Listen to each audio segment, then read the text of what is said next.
Pertama-tama, yang saya hormati Bapak Nasruddin Syam, SKM selaku dosen pengampu mata kuliah Analisis Kualitas Lingkungan. Assalamualaikum warahmatullahi wabarakatuh. Perkenalkan, nama saya Andi Nirina Jedia dengan NIM 14120220092. Pada kesempatan kali ini, saya akan mempresentasikan hasil dari literatur review saya dengan judul Kualitas Lingkungan Air Parameter Biologi Bakteri Patogen dengan Gangguan Kesehatan. Nah, salah satu komponen penting dalam kehidupan manusia yang tidak dapat diabaikan yaitu air. Di mana air menjadi sumber kehidupan di muka bumi dan di mana 70% dari permukaan bumi adalah air. Air terdiri dari dua sumber, yaitu air tanah dan air permukaan. Air tanah merupakan air yang berada di dalam tanah, seperti air sumur dan mata air, sedangkan air permukaan merupakan air yang berada di atas tanah, seperti danau, sungai, dan lain-lain. Ketersediaan air inilah sangat penting untuk setiap makhluk, untuk minum, mandi, hingga sanitasi. Akan tetapi, karena kurangnya kepedulian masyarakat terhadap air, banyak air yang mulai tercemar. Salah satu pencemaran yang ada yaitu pencemaran air secara mikrobiologis, yang mengindikasi adanya bakteri patogen dalam air tersebut seperti bakteri coliform. Nah, adapun tujuan penulisan yaitu untuk mengetahui kualitas air dengan parameter biologi bakteri patogen dan untuk mengetahui gangguan kesehatan yang timbul ketika penurunan kualitas air terjadi.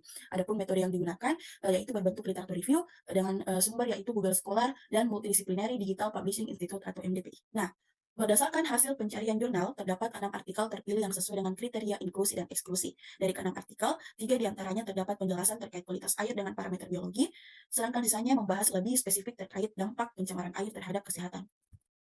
Nah, berikut hasil literatur review dari 6 jurnal tersebut. Kualitas air. Salah satu penyebab menurunnya kualitas air adalah meningkatnya kegiatan manusia yang tidak bijak sehingga menimbulkan pencemaran air pada sumber-sumber air. Pencemaran air merupakan salah satu masalah yang sangat penting untuk diperhatikan, karena air sangat dibutuhkan dalam kehidupan. Keberadaan air yang tercemar akan sangat mengganggu sistem kehidupan, karena makhluk hidup membutuhkan air dengan kualitas yang baik dan kuantitas yang cukup serta ketersediaannya harus cukup kontinu. Salah satu pencemaran yang ada yaitu pencemaran air secara mikrobiologis, yang mengindikasi adanya bakteri patogen dalam air tersebut seperti bakteri coliform. Dalam menganalisis kualitas air dapat dilakukan dengan beberapa cara, yaitu analisis kualitas air dapat dilakukan dengan parameter biologi, fisika, maupun kimia. Kualitas air dalam parameter biologi dapat ditinjau dari keberadaan mikroorganisme seperti bakteri coliform, virus, dan plankton. Bakteri coliform merupakan golongan bakteri intestinal yang hidup dalam saluran pencernaan manusia. Bakteri ini biasa digunakan sebagai indikator kualitas air. Jumlah koloni bakteri coliform berkorelasi positif dengan keberadaan bakteri patogen sehingga bakteri coliform kekal ini menjadi indikator pencemaran. Bakteri coliform merupakan indikator air. Jika ditemukan kandungan coliform yang semakin sedikit, mengindikasikan bahwa kualitas air semakin baik. Nah, kualitas air parameter biologi. Studi parameter biologi untuk menganalisis kualitas air dapat menggunakan analisis nilai most probable number atau MPN.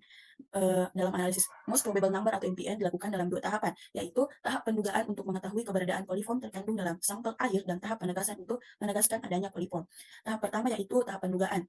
Tahap pendugaan dilakukan dengan menginokulasi pada media laktose broth dan dilakukan pengamatan adanya pembentukan gas dalam tabung Durham setelah diinkubasi selama 24 sampai 48 jam pada suhu 35 derajat Celcius hingga 37 derajat Celcius. Nah, jika dalam 48 jam tidak terbentuk gelembung dalam tabung atau tidak terdapat perubahan warna, maka dapat disimpulkan bahwa tes pendugaan mendapatkan hasil negatif dan tidak perlu dilakukan tes penegasan.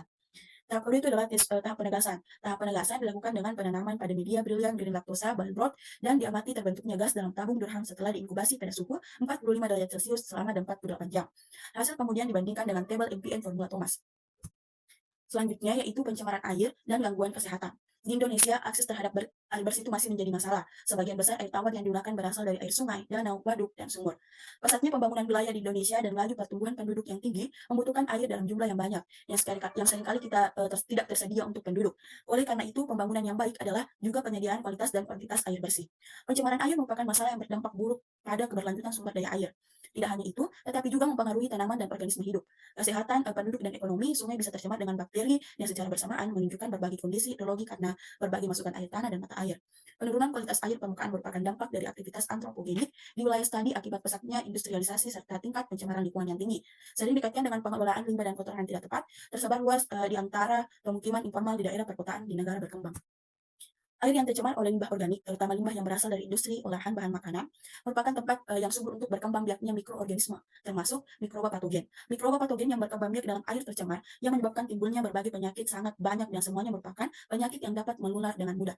Beberapa penyakit menular yang diakibatkan oleh pencemaran air yaitu hepatitis A, poliomielitis, kolera, tipus abdominalis, disentri amoeba, askariasis, trakoma, dan skabies. Sebagai kesimpulan, berdasarkan literatur yang telah direview, salah satu penyebab menurunnya kualitas air adalah meningkatnya kegiatan manusia yang tidak bijak sehingga menimbulkan pencemaran air pada sumber air. Salah satu pencemaran yang ada itu pencemaran air secara mikrobiologis yang mengindikasi adanya bakteri patogen dalam air tersebut seperti bakteri coliform. Dalam menganalisis kualitas air dapat dilakukan dengan beberapa cara. Analisis kualitas air dapat dilakukan dengan parameter biologi. Kualitas air dalam parameter biologi dapat ditinjau dari keberadaan mikroorganisme seperti bakteri coliform, virus, dan plankton. Nah, dengan menghubungkan pada gangguan kesehatan, pencemaran air yang tercemar oleh limbah organik, terutama limbah yang berasal dari industri olahan bahan makan, merupakan tempat yang subur untuk berkembang biaknya mikroorganisme, termasuk mikrobopatogen. Mikrobopatogen yang berkembang biak dalam air tercemar yang menyebabkan timbulnya berbagai penyakit sangat banyak dan semuanya merupakan penyakit yang dapat menular dengan mudah. Sekian dari saya. Wallahi taulah sholihin. Wassalamualaikum warahmatullahi wabarakatuh.